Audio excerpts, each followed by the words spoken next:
lorry fare ya to 15%. Name drivers ni be say they will not comply to this reduction in lorry fare because say car spare parts in Abosokan are expensive. Car amuti so amukwa Abosokan. Umugo bisa say ya to spare parts ho ana. Uga no what fuel 70. Say ofo bi 50 at so 25 cedis.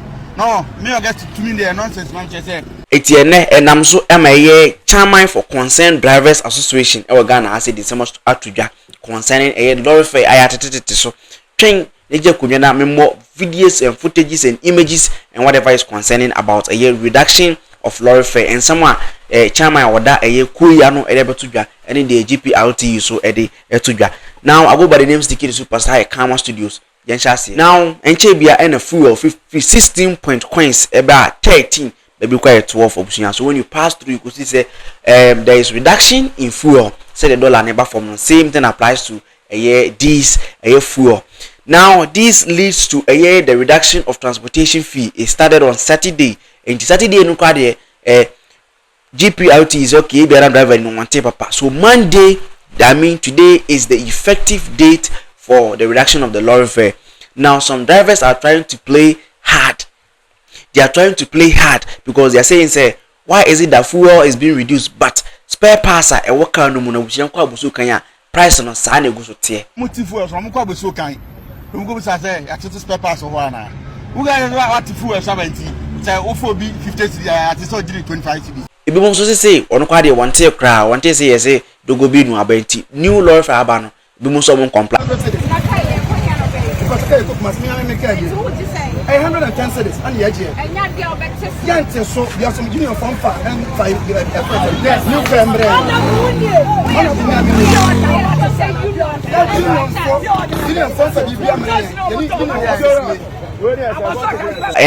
And I'm so my Angel TV, Angel FM, Angel TV, Ukmase, and omoni a chairman for concerned drivers association. I think I'm out in summer to do say if you are in a car.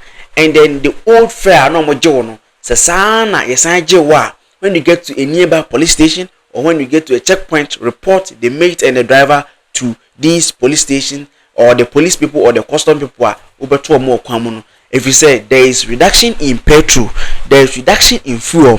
Now you're going to conversation have a concerning this issue of lorry fare. So our drivers for only be play very hard to obey. Bimrama menkwa omaso na mene concern drivers association yene Pauli ono na ye chairman dem concern drivers bonkomo anopai pa oti yenka Angel FM se yemo ache meje osumi che wati fu anopai na umpombo ko de nyankopon adomo yede nyame ase ene ye father obon krata wudu obinum a omo boy amane se tro drivers ene adroba fo obinum wo man mu nhihye ya amo kan ye se enya adwuma emfiti memenda no enya de omo de san nhihye no ye adwuma ma hu se joint statement aba wonsa hyase bi GPLT4 ensa hyase bi amo ka se mo resa driver for de sa emra no be ye adwuma minim anopa ye amo sorry ye no sign netie drivers no omo eda so omo mfamra no nya adwuma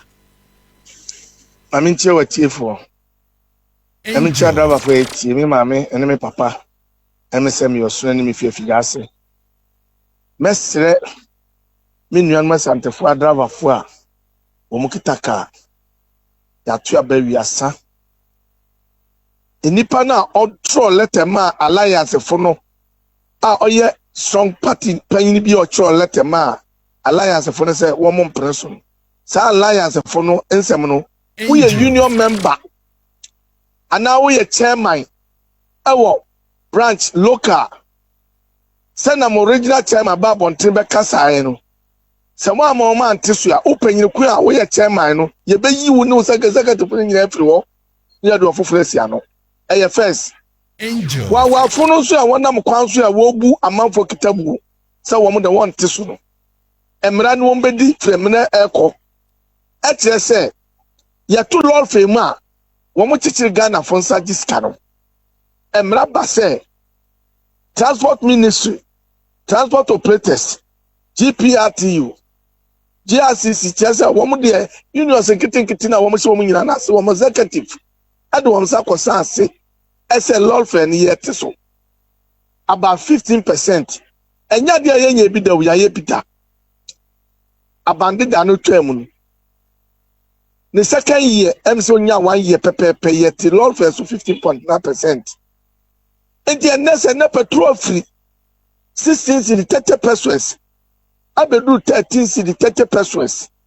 Na yesi yet Lord first 15% ya. Empanyinfo sese akoya nko a ode hye dwan. Angel.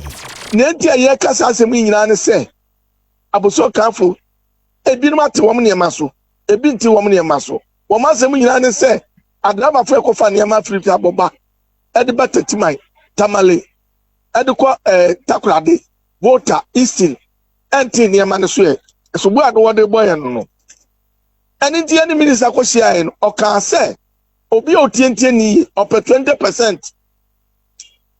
And your work is Yabama 10%. Or so on TRC. And my sorry for the name Cotra and GP at Fuko or office could see I. Yabo only in an year cast and yashi, yam for 15% and co. Now from that time now, Bapim down also to petrol to grab a 9%. Yeah, and ya dear Betty view. Yet the same statement about Mountain, she Saturday. There's a Saturday will be a year and yashi. Sunday will be Antino and year and yashi. But a Monday, dear. Obi oba for car no passenger wo tie mi wa fidie kasie yi se yetuma wo for so mo jom agiskar free mo nsem yate so no mo so mo for car na mo wa kina mo fa se kare ma passenger no so onte ase a mo ma union panyinfo aso onte so onte ase a mo ma police for antonte because statement na buy no national security aware interior minister aware police for panyinfo nyina aware Oma sonte emran ene ye adwuma. Okay, so o catch passengers no pay omu afro car say fair no meter or ticker num conductor no and say driver no essay on tiswa. One ubetimi abo station panyimfo na mane say ukotwa ticket na abebo station panyin o ha mane na say wonam kwan so oduru ba bia police post bia wa bo posifo no amane se driver yi first ne fa ha ye 10 cedis ne yate so ba ebesi ne ebodada no a no oje enti posifo nso betu anamo na driver ni mra ne na dinya sa aye kalabule ananya sa aye kalabule emra ne se yenye sei na se wa anya watomra o di kalabule dwa. All right, pa my no ase na yemfa wunsia me gi sensem ni nyina no aka na kire yi no bibia ne ebesa aba ne no abebon komo bi meta ase nyame shira